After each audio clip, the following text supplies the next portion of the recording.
के साथ मेरे साथ चलें। मैं आपको ले आया हूँ 15वीं शताब्दी के त्रिपुरा में, और ये है महाराजा धर्ममाणिक्य प्रथम का राज दरबार। महाराज ने आज एक खास वजह से अपने चेनतई दुर्लभेंद्र को बुलवाया है। ब्राह्मण श्रेष्ठ, आप केवल शास्त्रों के ही ज्ञाता नहीं, आपको हमारे राजवंश का संपूर्ण इतिहास भी कंठस्थ है। मेरी इच्छा है कि आप सरल भाषा में वो कथा हमें सुनाएं और हमारे राजकवि बाणेश्वर और शुक्रेश्वर उसे ग्रंथ का स्वरूप दें। हे धर्मावतार, आपकी ये इच्छा श्रेयस्कर है, इसलिए मैं इसे अवश्य पूरी करूंगा। त्रिपुरा पर शासन करने वाले चंद्रवंश का इतिहास इतना ओजस्वी है कि उसे बार बार कहा और सुना जाना चाहिए। प्राचीन काल में चंद्रवंशी सम्राट यायाति के 5 पुत्र हुए, पुरु, यदु, तरवसु, अनु और द्रोयु। सभी ने अलग अलग दिशा में जाकर अपने राजवंशों की स्थापना की। द्रोयु दक्षिण पूर्व दिशा की ओर गए और कपिल मुनि के आशीर्वाद से सागर द्वीप में अपना राज्य स्थापित किया।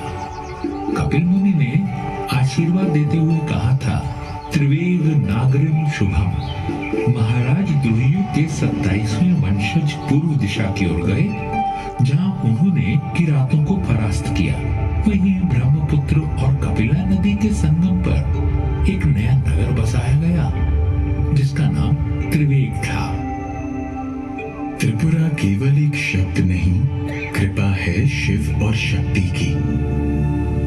पीठमाला तंत्र में स्वयं महादेव ने ये घोषणा की है कि धरती पर जहां भी माता सती के अंग गिरे, वहीं शक्तिपीठ की स्थापना हुई। उसी ग्रंथ में संकलित एक श्लोक में कहा गया है, त्रिपुरा में देवी का दाहिना पैर गिरा। पूजनीय देवी को त्रिपुरा सुंदरी कहा जाता है और यहाँ स्थापित शिव का नाम त्रिपुरेश भैरव हुआ। और इस तरह शुरुआत हुई एक कीर्तिवान राजवंश की, जिसने करीब 3000 साल तक आर्यवर्त के इस महान भाग पर शासन किया। महाभारत, पुराण और अनगिनत शास्त्रों में त्रिपुरा का उल्लेख मिल जाता है। इसके अलावा कई प्राचीन पुरालेखों के साथ साथ साहित्यिक ग्रंथों में भी त्रिपुरा का वर्णन किया गया है। मुगल इतिहासकार अबुल फजल आईने अकबरी में लिखते हैं, भाटी प्रांत के पास एक आजाद राज्य है, इसे त्रिपुरा कहते हैं। इसके राजा का नाम विजय माणिक्य है। इस राजा के पास 2 लाख पैदल सेना और 1000 हाथी हैं। त्रिपुरा के इतिहास से तो आप परिचित हो गए, अब इस कथा के सूत्रधार से भी मिल लीजिए। शुभ्र कांति, उज्जवल मुख, उन्नत गुंबद, राजसी छप, सारा विश्व मुझे सम्मान से उज्जयंत महल कहकर पुकारता है। मेरा नामकरण किसने किया, यह रहस्य इतिहास में कहीं खो गया है, परंतु मेरी नींव में मिले ताम्रपत्र पर लिखे संस्कृत श्लोक में मेरा नाम मिल जाता है। 1857 के भूकंप में अगरतला का राजमहल भी बुरी तरह से क्षतिग्रस्त हुआ। तब महाराजा राधा किशोर माणिक्य ने 1901 में मेरा निर्माण करवाया।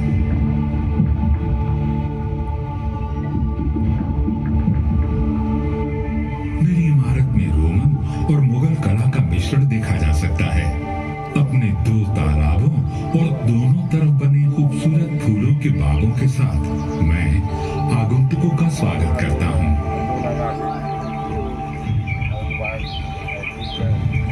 यहाँ के पर्वत त्रिपुरा वासियों के अदम्य स्वभाव के चिन्ह हैं। नदियाँ जैसे कला और संस्कृति की अविरल धारा का प्रतिबिंब।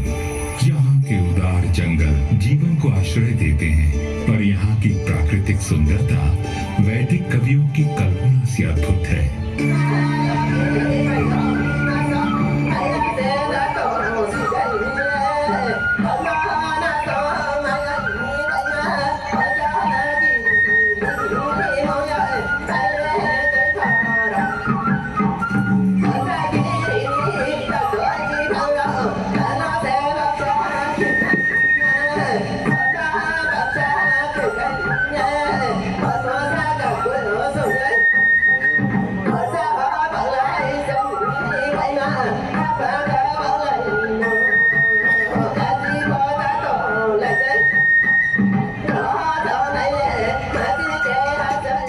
त्रिपुरा राज्य के शाही प्रतीक पर उकेरा गया संस्कृत वाक्यांश यहाँ के वीरों का उद्घोष भी है और प्रेरणा भी।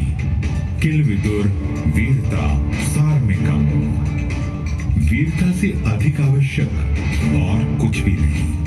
ऐसे महान आदर्श वाले वीरों की भूमि पर शिव और शक्ति परोक्ष रूप में बसते हैं, तो धर्म यहाँ के नरेशों के रूप में प्रत्यक्ष अवतार लेता रहा। यहाँ 184 शूरवीर धर्मावतार राजाओं ने राज किया। वे संघर्ष के लिए सदा प्रस्तुत रहे और बलिदान के लिए सदैव तत्पर। त्रिपुरा के प्रथम नरेश से लेकर अंतिम शासक ने अपना सर्वस्व देकर इस परंपरा का निर्वाह किया। इस राजवंश के अंतिम प्रजापालक महाराज वीर विक्रम किशोर माणिक्य बहादुर को याद करता हूँ तो याद आता है उनका समर्पण, त्रिपुरा को विकसित करने और आधुनिक बनाने की उनकी प्रतिबद्धता, और साथ ही याद आता है वो एक दिन जब नियति ने हमसे विश्वासघात किया। मई 1947। भारत की स्वतंत्रता अब केवल 3 महीने की दूरी पर थी। भारी अनिश्चितता का समय था। देश की तरह ही राज्य में भी विघटनकारी शक्तियां सर उठा रही थीं, परंतु महाराज का आश्रय था, सो जनता निश्चित थी। अपने कर्तव्य के प्रति सजग महाराज वीर विक्रम हर गतिविधि पर नजर रखे थे, पर इस बीच रोग ने उन्हें आ घेरा। देखते ही देखते उनकी तबीयत बिगड़ने लगी। अफरा तफरी में कोलकाता के प्रसिद्ध डॉक्टर को बुलवाया गया। महाराज की सांसें उखड़ने लगी थी। उन्होंने कमरे में लगे भगवान शिव के चित्र को देखा। भूपाल और भगवान के बीच जैसे एक मुख संवाद हुआ। हे महादेव, 15 साल की आयु में जब मुझे धर्मासन पर बैठाया गया था, तब से अब तक एक पल भी ऐसा नहीं बीता जब मैंने त्रिपुरा के उत्थान के बारे में ना सोचा हो। यह दायित्व ही तो मेरे जीवन का आधार बिंदु है। आज जब मेरी प्रजा को मेरी सबसे ज्यादा जरूरत है, तो क्या मुझे प्रयास करने का अवसर भी नहीं देंगे प्रभु? मन पर ये बोझ लिए 17 मई 1947 के दिन महाराज का देहांत हो गया। धर्म का पार्थिव स्वरूप लुप्त होते ही अधर्म का तमस बढ़ने लगा। जो बात पहले दबी जबान में कही जा रही थी, वो अब सड़कों पर गुर्राते नारों में सुनाई देने लगी।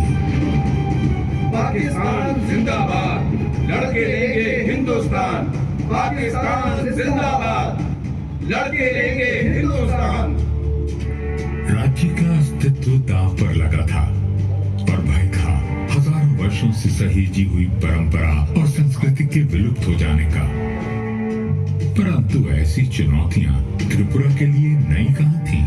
काल की परिक्रमा के लिए निकलता हूँ तो 13वीं सदी पर आकर रुक जाता हूँ। ये वो समय था जब तलवार लहराते बर्बर आतताई राज्य की सीमा लांघने लगे थे। 13वीं शताब्दी की शुरुआत में त्रिपुरा का राजकाज महाराजा चेंगथोंगफा ने संभाला। एक दिन शिकार खेलते हुए महाराज ने जंगली वराह को अपने तीर का निशाना बनाया, परंतु उसी समय उस वराह को राजकुमारी नाइथोक्ति का तीर भी आ लगा। संयोग से इन दोनों का मिलना हुआ, जिसका परिणाम विवाह था। किंतु ये बात कोई नहीं जानता था कि इस संयोग का बड़ा प्रभाव त्रिपुरा के भविष्य पर पड़ने वाला था। बंगाल और त्रिपुरा की सीमा पर मेघना नदी बहा करती थी। जब बंगाल पर मुस्लिम शासकों का कब्जा हुआ तो त्रिपुरा भी सुरक्षित न रहा। बंगाल की ओर से लूटपाट करने हिरावंत खान अक्सर त्रिपुरा में घुसपैठ करने लगा। महाराज चेंगथोंगफा ने लुटेरे को खदेड़ भगाया, परंतु हिरावंत खान फिर लौटा और इस बार उसके साथ गौर की विशाल तुर्की सेना भी थी। महाराज असमंजस में पड़ गए। महाराज, आप यहाँ एकांत में? बाहर सभी सेनाध्यक्ष आपकी राह देख रहे हैं। सेना अध्यक्षों से मिलकर कहूंगा क्या महारानी?